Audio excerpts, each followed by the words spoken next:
I'm Kenny Goldberg. The word virginity has its origins in religion and culture. It's not a medical term. And that's just one of the reasons why Planned Parenthood doesn't use the word virginity in its sex education classes. To tell us more, I spoke with Chrissy, lead sex educator for Planned Parenthood of the Pacific Southwest.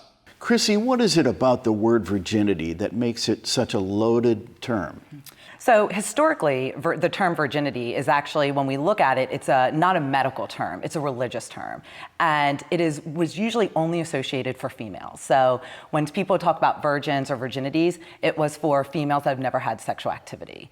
So there we see that it's not equal, it's not inclusive to all. And again, it's also not medical. So when we're using medical language, especially in comprehensive sex ed, we don't want to use terms that have a religious meaning. We want to use terms that have medical, factual information that will help people prevent STIs or unintended pregnancies.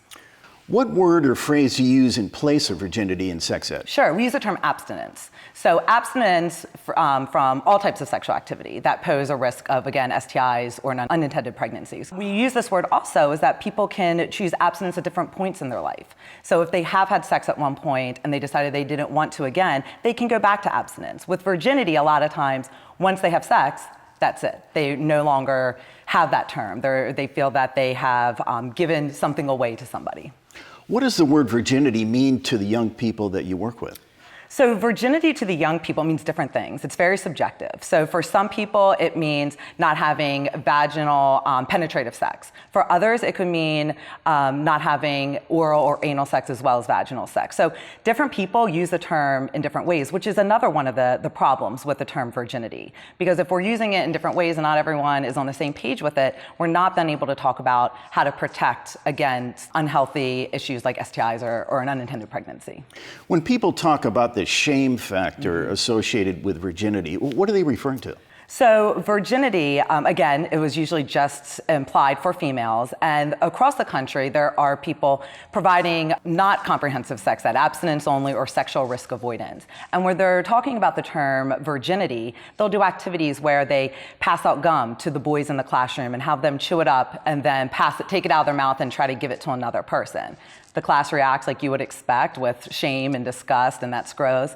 And then they'll look at all the females and say, that's you once you lose your virginity. Once you have sex, no one else is going to want you. So what we're seeing in all other parts of the country for young people, when they hear the term virginity, it invokes a lot of shame. It invokes a lot of issues that have been given to them by so many other areas in their lives, and usually with a negative connotation.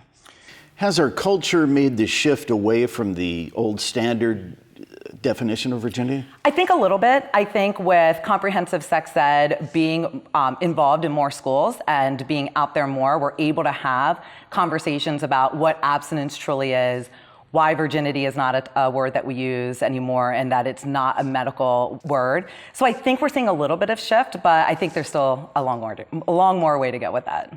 And lastly, what will it take to eliminate that word from everyone's vocabulary? I think more conversations like this, more people being aware that virginity isn't a medical term, that it is a religious term, that it doesn't have any fact base to it, and that really what abstinence is, and that abstinence is from all types of sexual activity, and that's why we want to continue using that word, because we want to make sure that people have the information to make healthy decisions for their lives. So I think having more of these conversations, educating more people out there on what these two words really mean and what the difference is between will really help move past this word and really talk about what we need to talk about, and that is protecting people from unhealthy decisions and promoting healthy sexuality.